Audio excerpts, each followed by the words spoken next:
छात्रों के विषय में जो परिचर्चा चल रही है और जिन विषयों पर हम बातें कर रहे हैं, वे बहुत ही महत्वपूर्ण हैं। और आपने सुना कि ये समस्याएं किस तरह से उत्पन्न होती हैं, इनके क्या कारण हैं। और अब हम थोड़ी बात इस पर करेंगे कि समस्याओं के बारे में क्या किया जाना चाहिए। ये तो हम सब ने देखा है कि कितने छात्रों को मनोवैज्ञानिक समस्याएं होती हैं।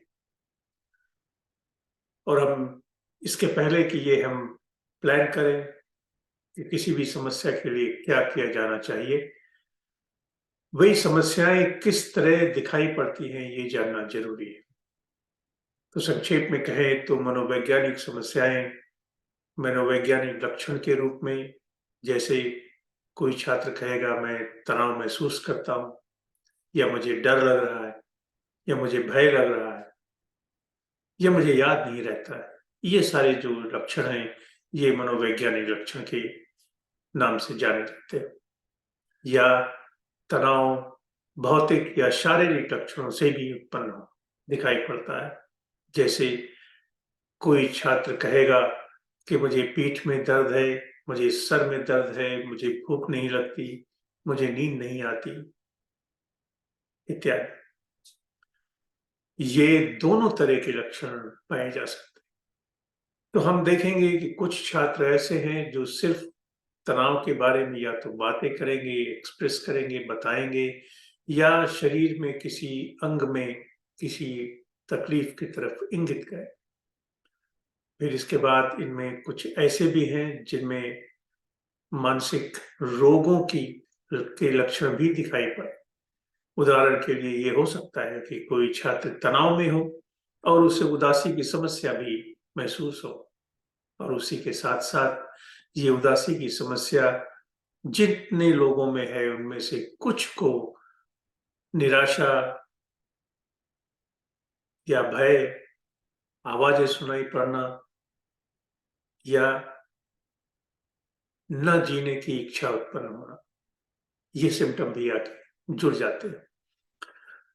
तो कुल मिलाकर हमारे पास 3 या 4 तरह के समस्याओं के सब ग्रुप तैयार होते हैं। अब हम आते हैं कि इन्हें पहचाना कैसे जाए। मुख्य मुख्य चैलेंज जो है, जो हमारा मेन काम है, चर्चा का विषय है कि हम ये जाने कि मानसिक तनाव, मानसिक समस्याएं अनेक प्रकार से छात्रों में दिखाई पड़ती। इसलिए हमारा ये प्रयास होना चाहिए कि हम उन्हें दूर से पहचान सकें। किसी का काम में मन न लगना, कोई समय पे स्कूल ना आना, या बार-बार बीमार रहना, बार-बार किसी डॉक्टर के पास जाना, अकारण रोते रहना, हँसते रहना, अकारण इंटरेस्ट कम हो जाना, अकारण परफॉर्मेंस खराब हो जाना, ये सब लक्षण हैं जो पहचाने जाते हैं। अब देखिए, प्रत्येक तरह की समस्या के अनेक अलग-अलग इलाज होते हैं।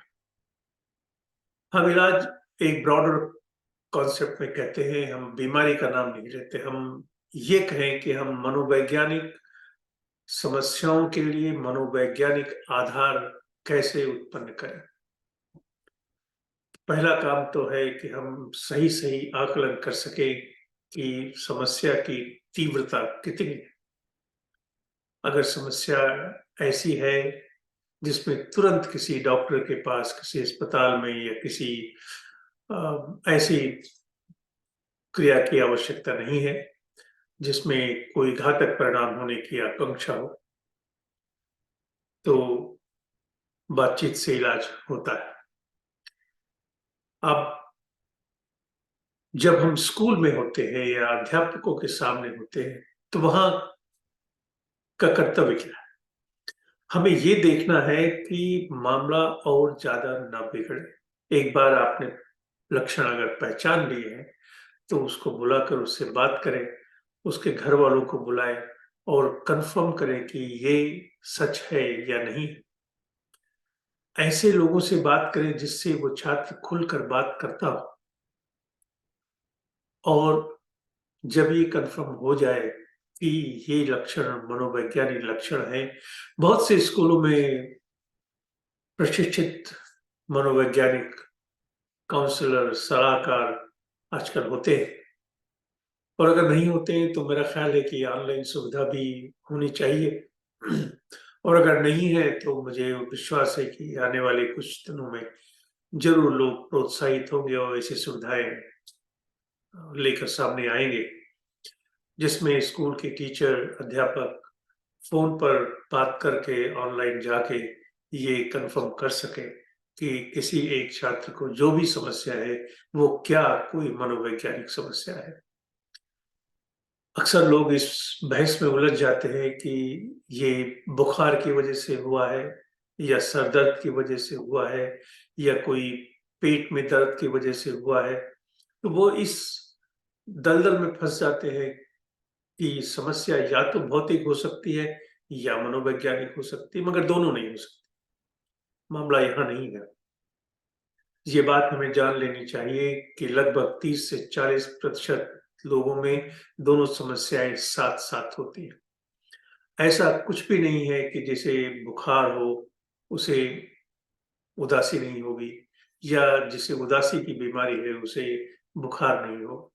अक्सर देखा गया है बुखार के बाद भी बीमारी में बहुत से बच्चे उदास महसूस करते हैं, क्योंकि मन और मस्तिष्क ये एक साथ काम करते हैं, ये अलग-अलग काम नहीं करते। तो कोई भी शारीरिक बीमारी होगी, उसमें मनोवैज्ञानिक लक्षण पाए जाएँगे और मनोवैज्ञानिक तकलीफ होगी, तो भी कुछ न कुछ शारीरिक तकलीफें पाई जाती हैं। इस तरह जब हम ये सुनिश्चित कर लें कि समस्या है और समस्या का स्रोत कहाँ पर है, फिर उसके बाद हम आगे चलते हैं कि हमें इस विषय में करना क्या है।